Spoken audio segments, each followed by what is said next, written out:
Chicken ഉപയോഗിച്ചിട്ട് ബിരിയാണിയൊക്കെ എല്ലാവരും ഉണ്ടാക്കാറുണ്ട്. പക്ഷേ ബിരിയാണിക്കാളും വളരെ എളുപ്പത്തിൽ നമുക്ക് ഉണ്ടാക്കാൻ പറ്റുന്ന എന്നാൽ നല്ല ടേസ്റ്റി ആയിട്ടുള്ള ചിക്കൻ കബ്സ വളരെ എളുപ്പത്തിൽ നമുക്ക് ഉണ്ടാക്കിയാലോ? Welcome back to my channel. ഈ കബ്സ ഉണ്ടാക്കാനായിട്ട് ഞാനിവിടെ ആദ്യം ഒരു പാനിലേക്ക് 2 ടേബിൾ സ്പൂൺ സൺഫ്ലവർ ഓയിൽ ചേർത്ത് കൊടുക്കുന്നുണ്ട്. അതിലേക്ക് ഞാൻ 2 ടേബിൾ സ്പൂൺ കാഷ്യൂ നട്ട്സ് ചേർത്ത് കൊടുക്കുന്നുണ്ട്. ഇനി നമുക്കിത് ചെറുതീയിൽ വെച്ചിട്ടൊന്ന് ഫ്രൈ ചെയ്തെടുക്കണം. സാധാരണ എല്ലാ അറബിക് ഡിഷസിലും കാഷ്യൂ നട്ട്സിന് പകരം ആൽമണ്ട്സ് ആണ് ചേർത്ത് കൊടുക്കുന്നത്. എൻ്റെ കയ്യിൽ ആൽമണ്ട്സ് ഉണ്ടായിരുന്നില്ല, അത് കാരണമാണ് ഞാൻ ഇപ്പോൾ കാഷ്യൂ നട്ട്സ് ചേർത്ത് കൊടുത്തിട്ടുള്ളത്. നിങ്ങളുടെ കയ്യിൽ ആൽമണ്ട്സ് ഉണ്ടെന്നുണ്ടെങ്കിൽ അത് ചേർത്ത് കൊടുത്താൽ മതിയാവും. അതൊന്ന് ചെറുതായിട്ട് ഫ്രൈ ആയി വരുമ്പോൾ അതിലേക്ക് 2 ടേബിൾ സ്പൂൺ കിസ്മിസ് കൂടി ചേർത്ത് കൊടുക്കുന്നുണ്ട്.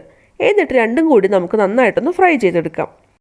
ഇത് നല്ലൊരു ഗോൾഡൻ ബ്രൗൺ കളറായിട്ട് വരുന്നത് വരെ നമുക്കൊന്ന് വഴറ്റിയെടുക്കാം. അതിനുശേഷം നമുക്കിത് എണ്ണയിൽ നിന്ന് കോരി മാറ്റി വയ്ക്കാം. ഇനി നമുക്ക് ഈ സെയിം എണ്ണയിലേക്ക് തന്നെ ഒരു ബേ ലീഫ് ചേർത്ത് കൊടുക്കാം. അതിൻ്റെ കൂടെ തന്നെ 1/2 ടീസ്പൂൺ കുരുമുളക് കൂടി ചേർത്ത് കൊടുക്കുന്നുണ്ട്. ഇത് രണ്ടും കൂടിയിട്ട് നമുക്ക് ചെറു തീയിൽ വെച്ചിട്ട് ഒന്ന് വഴറ്റിയെടുക്കാം. ഇനി ഇതിലേക്ക് ഞാൻ 2 സവാളയാണ് ചേർത്ത് കൊടുക്കുന്നത്. നീളത്തിലരിഞ്ഞ സവാളയാണ് ചേർത്ത് കൊടുത്തിട്ടുള്ളത്. ഇതിലേക്ക് കുറച്ച് ഉപ്പ് കൂടി ചേർത്ത് കൊടുക്കുന്നുണ്ട്. അങ്ങനെയാണെന്നുണ്ടെങ്കിൽ സവാള പെട്ടെന്ന് തന്നെ നമുക്കൊന്ന് വഴറ്റിയെടുക്കാൻ പറ്റും. ഇനി നമുക്ക് നന്നായിട്ടൊന്ന് മിക്സ് ചെയ്തെടുക്കാം. ഇനി നമുക്ക് ഇതൊന്ന് മൂടി വയ്ക്കാം. എന്നിട്ട് സവാള നന്നായിട്ട് സോഫ്റ്റായിട്ട് വരുന്നത് വരെ ഒന്ന് വെയിറ്റ് ചെയ്യാം. ഇപ്പോൾ സവാളയൊക്കെ നന്നായിട്ട് സോഫ്റ്റായിട്ട് വന്നിട്ടുണ്ട്. ഇത് നമുക്ക് ഒരുപാട് ബ്രൗൺ കളറായിട്ടൊന്നും വഴറ്റിയെടുക്കേണ്ട ആവശ്യമില്ല. ഈ ഒരു സ്റ്റേജ് എത്തുമ്പോൾ നമുക്കിതിലേക്ക് 1 ടീസ്പൂൺ ഇഞ്ചി വെളുത്തുള്ളി പേസ്റ്റ് കൂടി ചേർത്ത് കൊടുക്കാം. എന്നിട്ട് ചെറു തീയിൽ വെച്ചിട്ട് നന്നായിട്ടൊന്ന് വഴറ്റിയെടുക്കാം. ഇതിലേക്ക് നമ്മൾ വേറെ ഇഞ്ചിയും വെളുത്തുള്ളിയും അരിഞ്ഞൊന്നും ചേർക്കുന്നില്ല, പേസ്റ്റായിട്ട് മാത്രമാണ് ചേർത്ത് കൊടുക്കുന്നത്. ഇതിൻ്റെ കൂടെ തന്നെ ഞാൻ ഒരു ചിക്കൻ ക്യൂബ് കൂടി ചേർത്ത് കൊടുക്കുന്നുണ്ട്. ഇതൊന്ന് സ്പൂൺ കൊണ്ട് ഒന്ന് ചെറുതായിട്ടൊന്ന് ഉടച്ചു കൊടുക്കുന്നുണ്ട്. എന്നിട്ട് എല്ലാം കൂടി നന്നായിട്ട് ഒന്നുകൂടിയിട്ടൊന്ന് മിക്സ് ചെയ്തെടുക്കാം.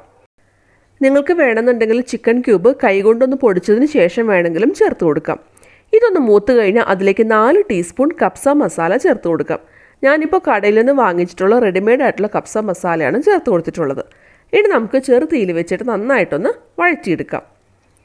ഈ കബ്സ മസാല ഒന്ന് മൂത്ത് വന്നു കഴിഞ്ഞാൽ അതിലേക്ക് 2 തക്കാളി ഒന്ന് പ്യൂരി ചെയ്തെടുത്താണ് ചേർത്ത് കൊടുത്തിട്ടുള്ളത്.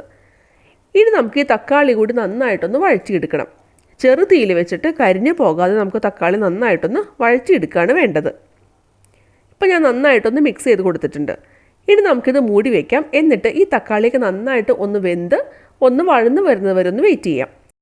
ആ സമയം കൊണ്ട് ഞാനിവിടെ 1.5 കപ്പ് ബാസ്മതി അരി ഒന്ന് കഴുകിയിട്ട് കുറച്ച് വെള്ളം ഒഴിച്ച് അരമണിക്കൂർ ഒന്ന് കുതിർക്കാനായിട്ട് വെക്കുന്നുണ്ട്.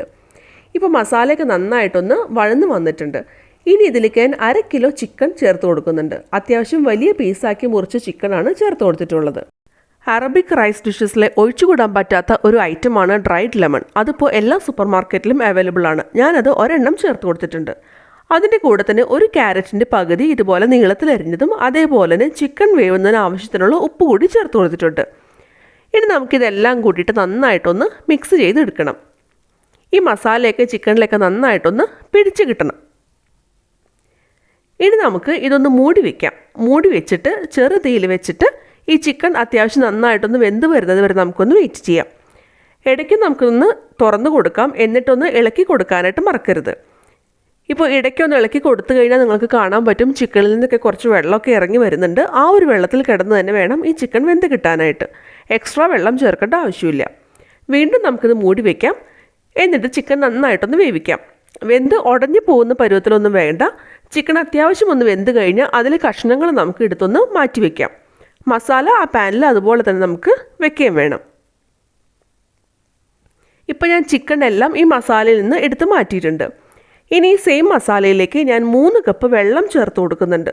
1.5 കപ്പ് അരിയാണ് എടുത്തിട്ടുള്ളത്. അത് കാരണം 3 കപ്പ് വെള്ളം ചേർത്ത് കൊടുത്തിട്ടുണ്ട്. ഇനി നമുക്ക് നന്നായിട്ടൊന്ന് മിക്സ് ചെയ്തെടുക്കാം.